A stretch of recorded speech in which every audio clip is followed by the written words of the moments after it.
constantly broke. I don't have money. And because they're so used to complaining and so used to thinking that they don't have, when you call them, instead of them talking about how life is beautiful, how things have improved, they start moaning. Even when it's not true. Even when you don't want to ask them for money because they're thinking, oh, I've made this money, I want to keep it in the bank. Please don't even think of asking me for money. I'm going to hang on to this money and I'm going to lie. When you keep doing this, it will reflect on you. Tell yourself that I am deserving. I don't always have to look miserable. I don't always have to look at my problems. I can feel fulfilled. I can feel good. I can feel happy. And I can be contented with what I've got. Self-sabotage in any aspect in life is like the silent killer. If there was a way you could draw it, it's that little man with a knife, with a long nose like a witch, who is looking while you're doing something and saying, you cannot succeed. Hear me? You are not good enough. The people who have this mindset often feel like if they have made it, they have been lucky and they don't deserve it. So they cannot replicate the success, so they hang on to what they have. You know, sometimes you can start a business, it's doing so well, and then you think, how can my business do so well? I've just been so lucky. It's not luck, it's hard work. Not wanting to actually make any investment opportunities, no risk, because money is scarce. That is one thing that might be holding you back. You are not lucky. You are smart. You are enough. You are hardworking. You are successful.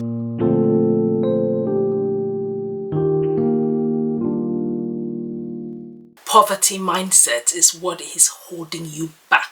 You might be watching this video and you don't know that you suffer from a poverty mindset. Poverty mindsets are a set of beliefs and thought process which often leads to self-sabotage for nothing, and it stems from childhood traumas, coming from a place of deprivation. You believe that money should not be spent, where you believe that there should not be any risk taken, and you always feel like staying in the back of the pack is safest. It's also characterized by thinking that opportunities are very, very limited, so you often want to gatekeep.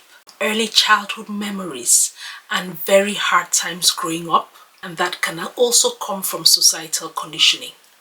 The bottom line is, poverty mindset just could be that reason why you have not progressed to where your full potential is. I'll talk today about how to identify if you have a poverty mindset, if you're suffering from a poverty mindset, and how get out of it. There's certain things that I can say that people believe that radical spending can break that mindset because that's taking you out of your comfort zone, but I'll share some more realistic tips further down in the video. One of the biggest characteristics of having a poverty mindset is short-term thinking. Short-term thinking just means that you're so myopic. You're not thinking about future. And the way this often comes out is instant gratification. I met a lady a few years ago who retired at 40 and has been living a financially free life for over 5 years. And the first thing she said to me was, I learned to delay gratification. She said, the material things really don't affect me because I think about long-term goals. And this is something that I can resonate with. You know, I've made some silly mistakes in my time. They say that, you know, you never learn till you acknowledge what you've done. Before COVID hit in March, I instantly lost almost 10,000 pounds because I got myself a new car, which is fine. To have a new car is not instant gratification all the time. Mine was for more practical reasons because I just wanted a car where it was warranted. I didn't have to stress about it getting spoiled, insurance, tax, this, that. It was just all in one. I didn't have to worry about an MOT or anything. I could go for any car if I was looking at practical solutions. I remember going for I wouldn't say it was very luxurious, but it was not an average car and it was brand new. I drove it out of the garage on the 17th of February, and 2 weeks later the country went into lockdown. That car was parked outside of my garage for 7 months and it done less than 1,000 miles. In fact, the only trip that I did was the end of Feb where I went to see a friend of mine who just had a baby down south. And the car was there. Every month I was paying a whopping amount of £580 for a car that I did not even drive it to the shops because I was isolating. And come October, I remember contacting the company, and they said, we cannot really buy it now. People are not buying cars. I had to go to We Buy Any Car to get rid of that car. Now, talk about delayed gratification, because certain cars that you don't drive if you don't need to, if you're not in a place where you don't notice £500 leaving your account. I could have just gone for maybe a used car, spent £4,000 and bought that car. These are kind of decisions that we make. Some people who have come from acute poverty growing up, maybe very hard financial times, when they come here, the first thing they want to do is to maybe visit home and rent a car. And you're here, you probably don't even have that sort of facility here, but because you feel like you need to instantly gratify yourself to others, to see that that's your childhood trauma of growing up from a place of nothing. You want the world to believe that you've got it, so you often show off to people that know you.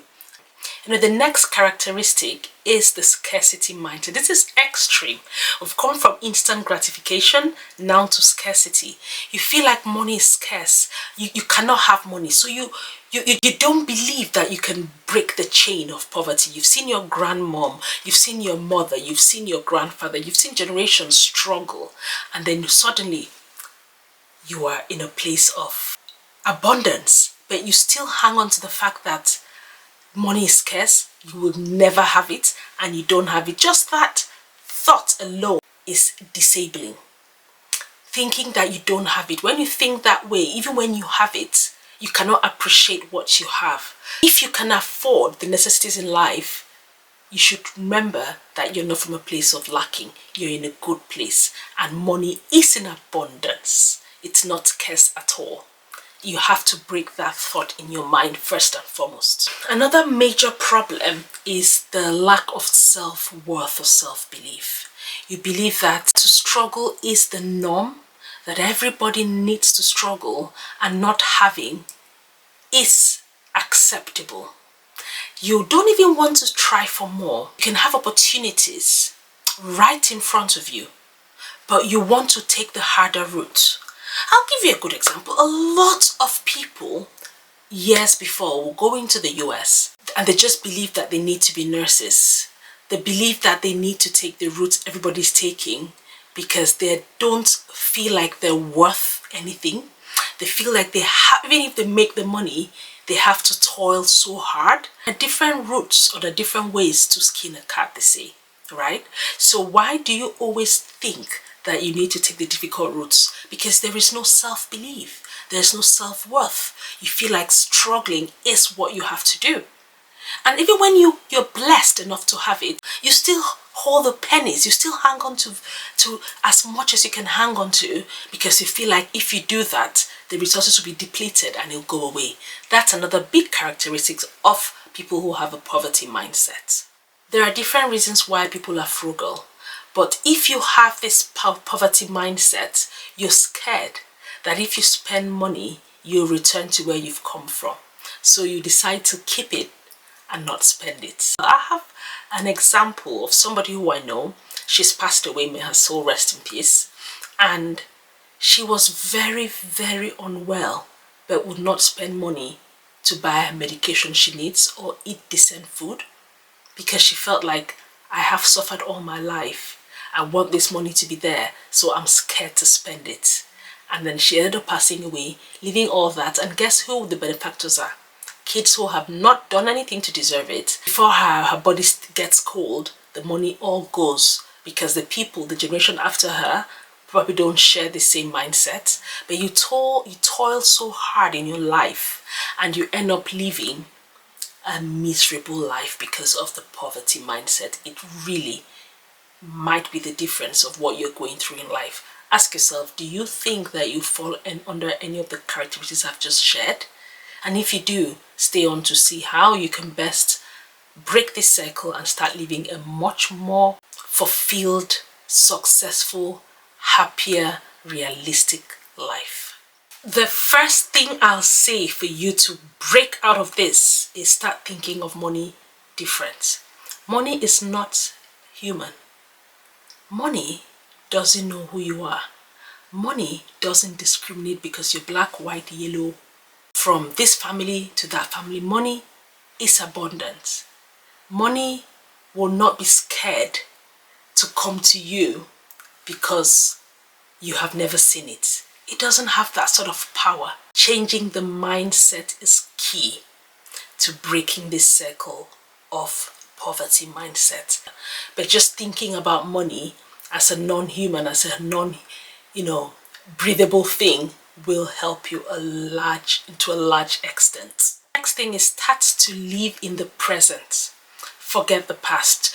We all have a past that we might not be very proud of for different reasons. Some people really just were born in a place of deprivation. Others are born with silver or gold spoons. Now, remembering that your past is your past, live in the present. Don't let your past inhibit what can happen in the future. Don't let your past define who you are. Just accepting that for a start will make a massive change in your day-to-day activities, or how you perceive money, or how you deal with people daily. Because hanging on to the past is what keeps us sometimes feeling very unaccomplished, feeling like failures, and then having these flashbacks will make you think, no. I have suffered a great deal growing up. I did not have shoes to wear. So I think that if I don't spend this money, or if I start spending frivolously, my children will go through what I went through. No. Live in the moment and remember that you are the only barrier to being the better version of yourself, or the best version, or even being a billionaire, or being so successful and having financial freedom. It comes from you. It doesn't come from what society made you believe because you grew up in a particular estate. That estate should not define your future. And a lot of people who have made it successfully in life have broken these barriers and seen beyond their past and have said that nothing will hold me. So let that be one of the things that would motivate you from breaking this circle. Stop self-sabotaging. Self-sabotage in any aspect in life is like the silent killer. It's like that little, if there was a way you could draw it, is that little man with a knife, with a long nose like a witch, who is looking while you're doing something and saying, you cannot succeed. Hear me? You are not good enough. Because poverty mindset, people who have this mindset often feel like if they have made it, they have been lucky and they don't deserve it. So they cannot replicate the success, so they hang on to what they have. Sometimes you can start a business, it's doing so well, and then you think, how can my business do so well? How? I've just been so lucky.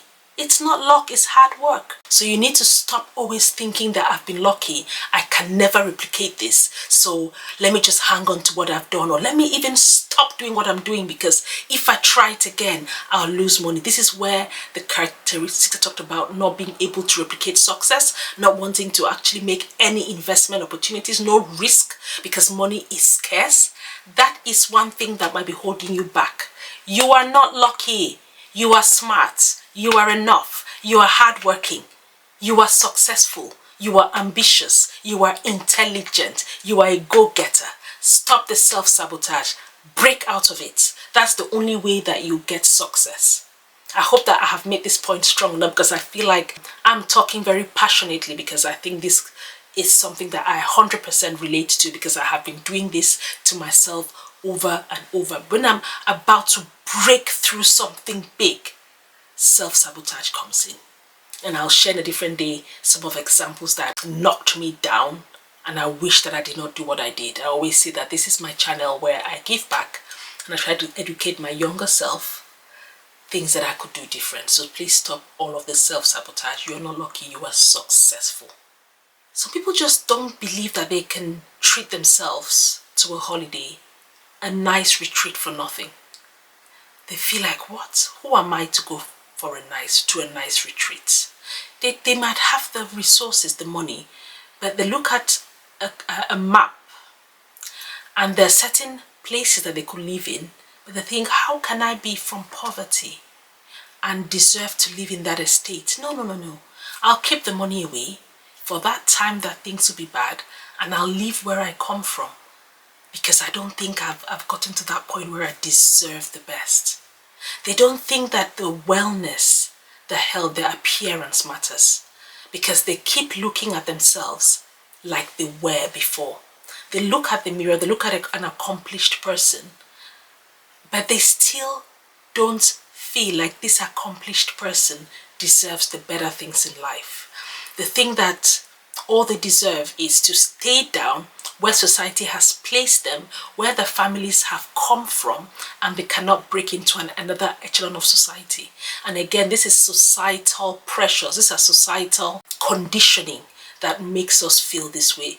A lot of times you have kids who are smart, who get scholarships into either red brick universities or even private or grammar schools, but they feel like there's this imposter syndrome because they don't think that they deserve this. They'll finish from these schools, go to universities, get a good job in the city, maybe be earning so much, but they still feel like they cannot treat themselves to a vacation with their families because their parents did not do it. Please love yourself. Look after yourself. You are deserving. When you start breaking that thought process and looking at yourself in the present, don't think that you have imposter syndrome. Think that you have succeeded and you have worked your butt out to succeed. And you deserve all the finer things in life. Once you start thinking this way, your generation, your kids, people who look up to you will stop thinking that they fit in that bracket of people who are deprived or who are from a place of nothing. I hope that I have made that point clear. This next point is going to ruffle a lot of feathers, and a lot of us will sit on this table. You need to stop hoarding. Start to declutter. A clear example was a lady that I watched, and she said that when she was growing up, they lived in a one-bedroom house and she had 5 siblings. I'll see if I can find her video and put it up. If I don't, I might just make a reference if I can find her video. And she said that they'll sleep in the night and things will fall on top of them, because the house was not only small, it was crowded. And now that she's grown up, she knows what her mom was suffering from. Her mom was a hoarder, because they were in abject poverty that everything that she ever acquired, she could not get rid of, because she felt like if she got rid of it, she is losing what she doesn't have, or she's being callous because she would not be able to replace it. So she hung on to everything. And this girl said that her memories of their bedroom where they slept were mattresses, were pots, were pans, were things that should be given, and it would fall on them. They could not move. They were keeping rats. It was like a nightmare. And when she grew up and when she left home, the first thing she said was, I don't want to live in that kind of environment where I cannot breathe. I want to have less. And she became a minimalist because she felt like that memory or that trauma growing up like a child and living in a cramped home made her feel like she could not even think or do well in school. So she made her mind up that once she had her independence, she'll never ever put her kids through that. We hang on to things and it's even more expensive to keep it. We don't want to buy new things because we want to hang on to things from a charity shop, and then we replace it more often. And our mindset, when you're living in clutter, you cannot think clearly, you cannot be productive. So you'll just keep keeping things, hoarding. Declutter your environment, because when you don't declutter, you cannot get new stuff. So that is one of the things that we should bear in mind as well. And also sometimes you'll see somebody who's grown from like a country where there's famine, and then they cannot just go and buy one item. They buy a lot. If sometimes it expires because they feel like there's always scarcity. So they want to keep things. What you can do is just buy what you need. Remember that there are things in abundance. We're not living in a famine zone. We've not had famine in years. You would only consume what you're able to, and you don't have to spend the money to feel like you have it. That's another way you can break from this circle of the poverty mindset.